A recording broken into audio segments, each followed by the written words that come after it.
పవన్ కళ్యాణ్ గారు ఆయన మీద ప్రొఫెసర్ నాగేశ్వరరావు గారు ఒక మాట మాట్లాడారు.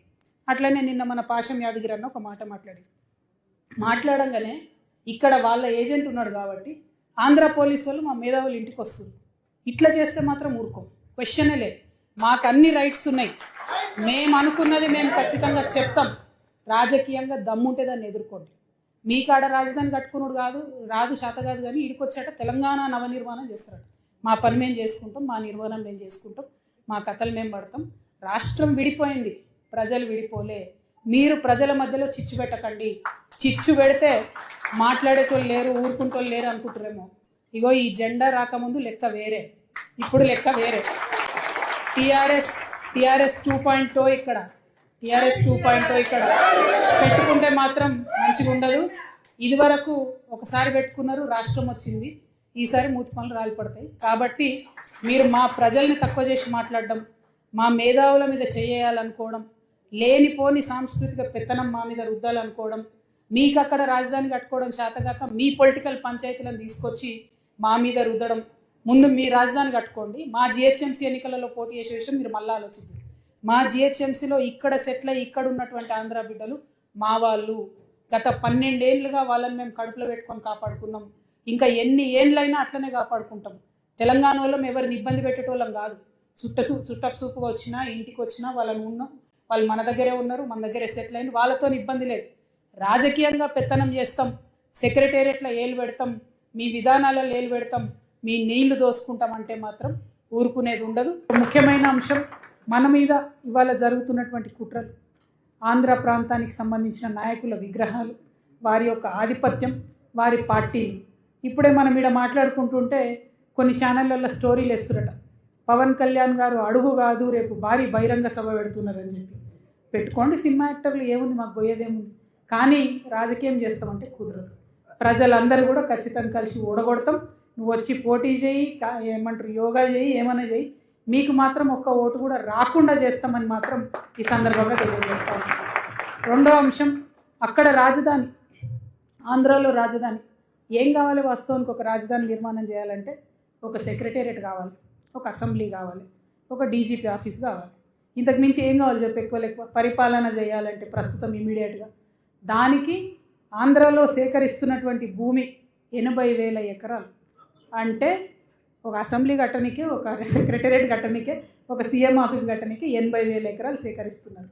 అంటే దానిలో ఉన్నటువంటి రియల్ ఎస్టేట్ వ్యాపారము, అందులో నష్టపోతున్న రైతులు, వాళ్ళ హక్కులు డెఫినెట్గా తెలంగాణ ప్రాంత ప్రజలుగా ఆంధ్ర ప్రాంత ప్రజల హక్కుల కోసం కూడా మేము మంచిగా మాట్లాడతాం, వారి హక్కుల కోసం కూడా కొట్లాడతాం.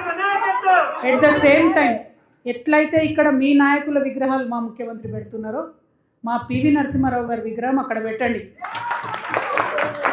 మా జయశంకర్ సార్ విగ్రహం అక్కడ పెట్టండి, మా చెన్నారెడ్డి గారి విగ్రహం అక్కడ పెట్టండి. ఇట్లా మేము ఇస్తాం. మా ఈశాన్ రెడ్డిది, మా శ్రీకాంతాచార్యది, వాళ్ళ విగ్రహాలు మీరు అక్కడ పెట్టండి. ఇక్కడ మేము అనేక మంది విగ్రహాలు ఉంటే సహనశీలతతో ఉన్నాం, సంస్కారంతో ఉన్నాం, ప్రజలుగా కలిసి ఉండాలి, పార్టీలుగా ప్రాంతాలుగా విడిపోవాలని కోరుకున్నాం కాబట్టి సహనశీలతతో ఉన్నాం. ఆ సహనశీలతను మీరు తప్పర్థం చేసుకొని మళ్ళా మా నెత్తి మీద ఎక్కి రాజకీయం చేస్తామంటే మాత్రం చూస్తూ ఊరుకోము. ఇది అటువంటి తెలంగాణ కాదు, ఎడ్డిగుడ్డి తెలంగాణ కాదు. యువకులు జెన్జీ మేలుకున్నటువంటి తెలంగాణ, మహిళలు మేలుకున్నటువంటి తెలంగాణ, ఉద్యమకారులు మరొక ఉద్యమానికి సిద్ధమవుతున్న తెలంగాణ. కాబట్టి మాతోని పెట్టుకున్నాడు ఎవడు బాగుపడలే చరిత్రలో. ఇట్లా మళ్ళొక్కసారి పెట్టుకోవద్దు. మీకు విస్తరించాలనే ఆకాంక్ష ఉంటే ఏ తమిళనాడు కర్ణాటక ఓనరు కానీ పొరపాటున కూడా తెలంగాణ దిక్కు తిరిగి చూడొద్దని మాత్రం పవన్ కళ్యాణ్ గారికైనా తెలుగుదేశం పార్టీకైనా మేము హెచ్చరిక చేస్తూ ఉన్నాం. ఎందుకంటే మీరు ఏ ఒక్క విషయంలో గత 12 ఏళ్ళుగా రాష్ట్రం ఏర్పడ్డాక ఏమంటారు పవన్ కళ్యాణ్ గారు? నేను 11 రోజులు అన్నం తినకుండా పస్తులుండి బాధపడ్డ తెలంగాణ వస్తే అన్నాడు. నీకు మా రాష్ట్ర ఏర్పాటే ఇష్టం లేనివి నువ్వు వీడికి వచ్చి ఏం రాజకీయం చేస్తావు? ఎందుకు వస్తున్నావు నువ్వు ఇక్కడికి? ఎందుకోసం వస్తున్నావు? మా ప్రజల బాధ, మా 1200 మంది బిడ్డలు చనిపోతే వచ్చిన రాష్ట్రానికి నువ్వు 11 రోజులు మేము దివసాలకు ఏడిచినట్టు ఏడుస్తావు. తెలంగాణ రాష్ట్రం వస్తే నువ్వు వచ్చి ఇక్కడ ఏం చేస్తావు? రాజకీయం రాణిస్తామా నిన్ను? వస్తే సభ పెట్టుకోపో, సినిమా యాక్టర్ 2 డైలాగులు చెప్పిపో, మాకేం ప్రాబ్లం లేదు. కానీ మా రాజకీయంలో మా ప్రాంత అంశాలలో మాత్రం దూరొద్దు. మా భయం, మా బాధ, మా ఆవేదన ఏంటంటే ఈ 12 ఏళ్లలో టీడీపీ పార్టీ కానీ, వైఎస్ఆర్సీపీ కానీ, పవన్ కళ్యాణ్ పార్టీ కానీ ఎప్పుడైనా మన నీళ్లు గుంజుకుందామనే చూసిరు కానీ సమానంగా వంచుకుందామన్నారా? సామరస్యంతో వ్యవహారం చేసిండ్రా? కరెంట్ వాళ్ళని ఉద్యోగులు నాడికి పంపిస్తే జాయిన్ చేసుకోకుండా తిప్పి పంపిరు తప్పితే జాయిన్ చేసుకున్నారా? అంటే మీరు ఏదన్నా పద్ధతి పాటించిరా? ఎన్నడన్నా మా రాష్ట్రం మంచి కోరుకున్నారా? మీతోని పొత్తున్న బీజేపీ ఆయన ఏమంటాడు? ఆయన తల్లిని చంపి బిడ్డను బతికిచ్చిరని మాట్లాడుతున్నాడు. ఒక్క మాట అన్నా మన తెలంగాణ కొత్త రాష్ట్రం అయిందని శుభాకాంక్షలు చెప్పిండ్రా? మనసు నిండుగా ఎవరైనా మాట్లాడిండ్రా? అటువంటి వాళ్ళకి ఏం స్థాయి, ఏం అవసరం ఉంది ఇక్కడ? మీకు రాజకీయం సరిపోతలేదా? ఆంధ్రాలో రైతుల్ని దోసుకు తినేది, ప్రజల్ని దోసుకు తినేది, ఇక్కడ మళ్ళొచ్చి తెలంగాణ మీద ఎందుకు మిడతల దండులాగా వ్యవహారం చేస్తున్నారు? చూస్తూ ఊరుకునేది లేదు.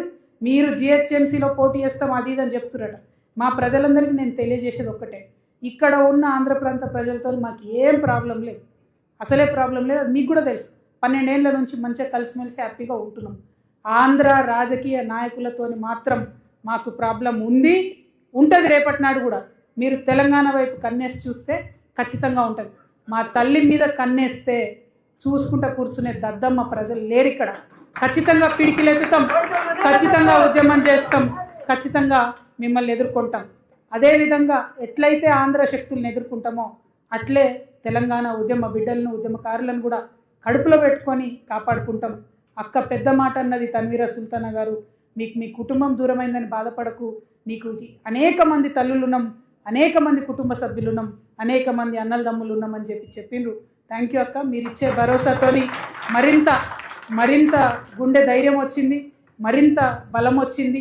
టీఆర్ఎస్ పార్టీ నాయకులకు, కార్యకర్తలకు, మా అందరికీ కూడా ఒక భరోసా వచ్చింది. ఉద్యమకారుల పక్షాన ఆనాడు నేనున్నాక, ఆనాడు ఇంటి లోపల కొట్లాడినా, ఇవాళ బయటకు వచ్చి కొట్లాడుతున్నా, ఇవాళ కూడా నేనున్నా. ఖచ్చితంగా కాంగ్రెస్ ప్రభుత్వం మెడలు వంచడానికి ఉద్యమకారుల పక్షాన నిలబడి పనిచేస్తామని చెప్పి మరొకసారి మీ అందరికీ సహృదయంతో తెలియజేస్తూ, జరుగుతున్న కుట్రల్ని గమనిస్తాం, అన్యాయాన్ని గమనిస్తాం. ఎట్ ద సేమ్ టైం రాష్ట్ర అభివృద్ధి కోసం జరగాల్సినటువంటి అనేక కార్యక్రమాల్లో కూడా ముందుండి ప్రజల పక్షాన నిలుస్తామని తెలియజేస్తూ అందరికీ కూడా మరొకసారి ఉద్యమాభివందనాలు. జై తెలంగాణ.